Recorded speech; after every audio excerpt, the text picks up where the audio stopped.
Isn't it funny thinking that I don't know what's going to happen is taking up so much space in my brain? Welcome to day 19 out of 30, where I'm taking 30 days to make myself feel better about myself. And today we're going walking. Now, I know it's not that ideal to go walking and there's still snow and slush and ice on the ground, but honestly, I wasn't feeling that good, so I thought some fresh air would help. I'm honestly confused why I'm feeling like this, because in our last vlog we established I need to make changes in order to be happier and healthier. So if that's a good thing, why do I feel so afraid? And then I realized fear is just being afraid of what we don't know yet. This made a lot of sense in my brain 5 minutes ago. Stay with me. I think for myself, I'm afraid whether I'm making the right choice. In fact, I make way too many choices and take on way too much because I'm afraid the choice I already made, A and B, might not get me to my desired outcome, So I'm like, let me just try C and D and E because maybe those things will also help me, right? And we established in our last vlog that taking on too many things is not sustainable, it's overwhelming, and it doesn't allow you to put 110% into one thing. Okay, so I was like, let me cut some stuff. But now I'm in this state of like, oh my gosh, I'm so afraid. And I was like, why? I thought this was a good thing. I think the underlying problem is that I'm afraid that what I want out of life is not going to come from option A or B or C or D.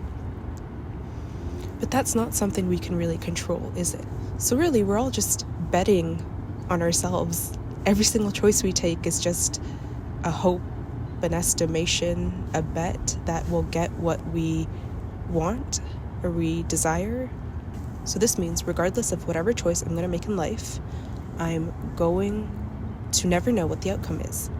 I'm just going to have to close my eyes and believe it's going to get me somewhere and see where it goes.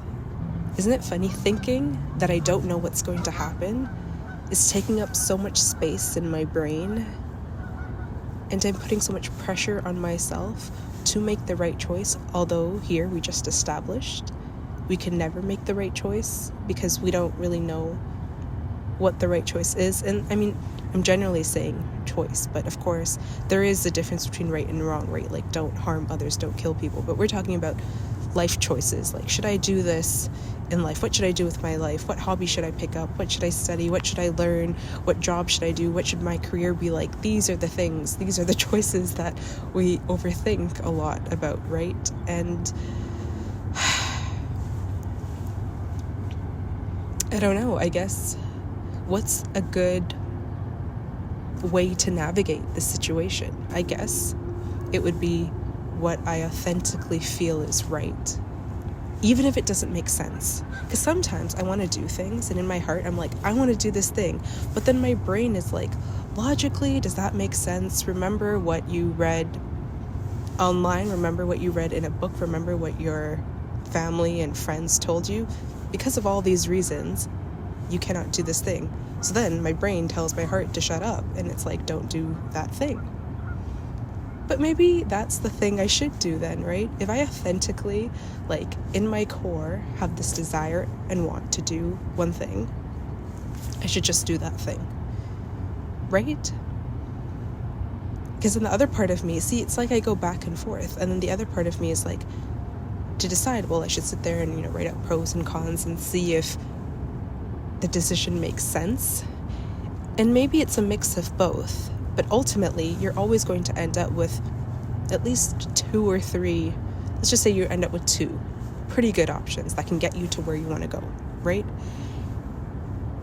Then what we should do, I'm saying we, what I should do is just see what I really want to do based off of like excitement and love and like excitement. I like that. Just based off of excitement, whatever excites me the most, just do that, even if we don't have all of the right answers. Because at the end of the day, we just established at the beginning of this video that that we cannot 100% know what's going to happen. Even if we pick choices that we thought were going to get us to places that we'd want to go, they don't always work out. I've done that before. I'm sure you've done that before. I've made choices and taken certain paths because I thought, this would be my dream to do this. And then you do all the things, and then you get there and you're like, wait a minute, I don't really like this, because even what I thought and built my dream around was just ideas of what I thought it would feel like, right? You don't really know what something truly feels like until we're in that actual situation and living and breathing and doing the day-to-day tasks of, certain things. But I understand that the fear can come of what the right thing to do is. I think we've established that the reason why I feel so weird is just because I'm afraid now, because there's more pressure that I've narrowed down my choices, the things I want to work on, and we'll never know if they're going to be the right choice until we get there. And if they're wrong, it's okay to pivot. But there's literally no way I can ever know for sure if that's the right thing to do. So the only thing I can do is just pick what really excites me. Okay, that is it for today. I have a long walk back home and it's getting dark. You've probably noticed. But from now on, if we feel afraid, we're just going to remember we don't actually fear the thing, we just fear the unknown. Because we don't know what's going to happen, how we're going to feel if we interact with a certain thing or situation or person or whatever, right? And that's okay. In terms of the fear of making the right choice, we're just going to focus on what excites us the most. Okay? That sounds good. Yeah. All right. Thank you for watching, and I will see you tomorrow.